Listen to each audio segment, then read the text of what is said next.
से भी कम परिवारों के पास ये प्रमाण पत्र उपलब्ध है। 20% से भी कम। कहाँ से बाकी का लोग लाएगा? अपने ही देश में कैसे हम लोग साबित कर पाएंगे? डॉक्यूमेंट नहीं है। और 73% लोग बाढ़ से हमारा क्षेत्र जो है प्रभावित रहता है।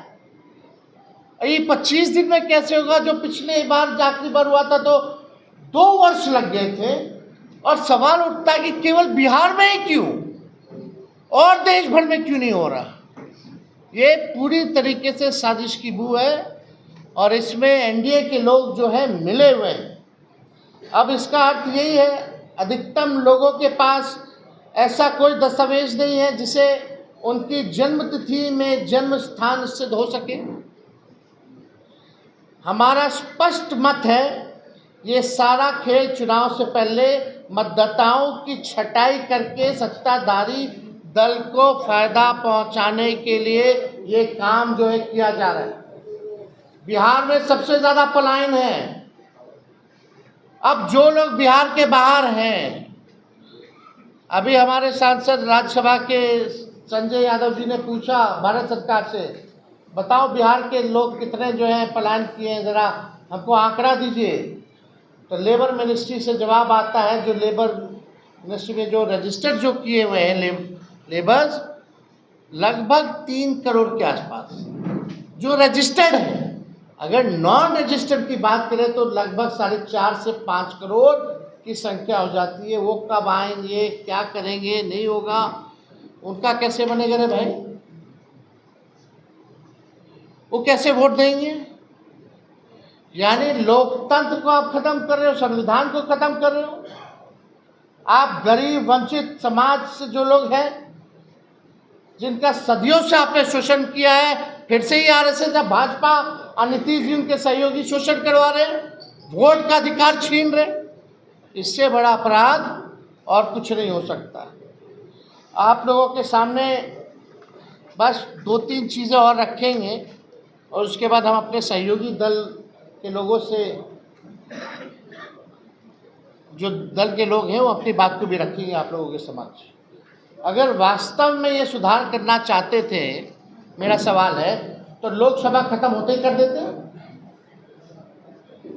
लोकसभा का चुनाव खत्म होते ही क्यों नहीं कर दिया? मतलब आप इंतजार कर रहे थे कब 2 महीना बचेगा बिहार के चुनाव का, कब बाढ़ आएगा तो हम साजिश के तौर पर छटाई करेंगे ताकि सत्ता में बैठे लोगों को फायदा पहुंचाए।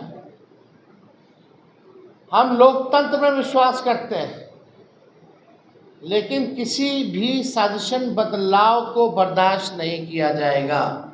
हम लोग हर एक प्लेटफॉर्म पे हमारा इंडिया अलायंस महागठबंधन मजबूती के साथ लड़ेगा।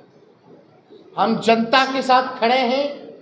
बिहार अलर्ट है, कोई कंफ्यूजन में ना रहे।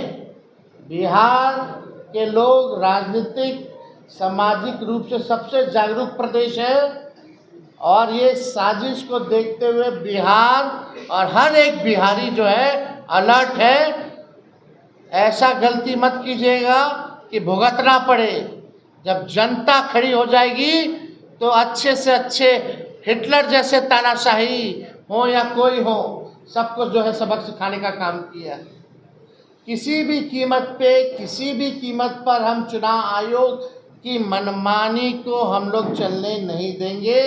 जनता तैयार है और जो अधिकारी इनके हाथों में खेलेंगे उन्हें भी जनता देखने का काम करेगी। हम निर्वाचन आयोग से पारदर्शिता की मांग करते हैं, होना चाहिए।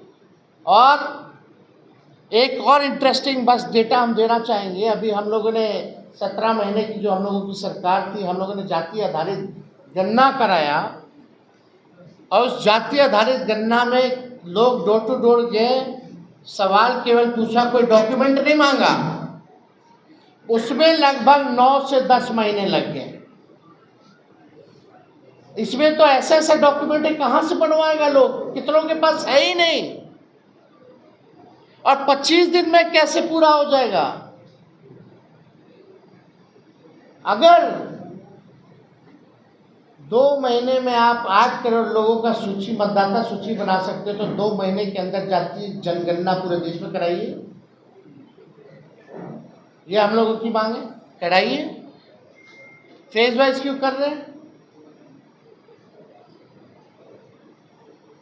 भारत सरकार के अनुसार बिहार के 2,90,00,000 मजदूर, जो हमने आपको पहले भी बताया, वो बाहर है, पलायन है। उनके लिए क्या व्यवस्था है?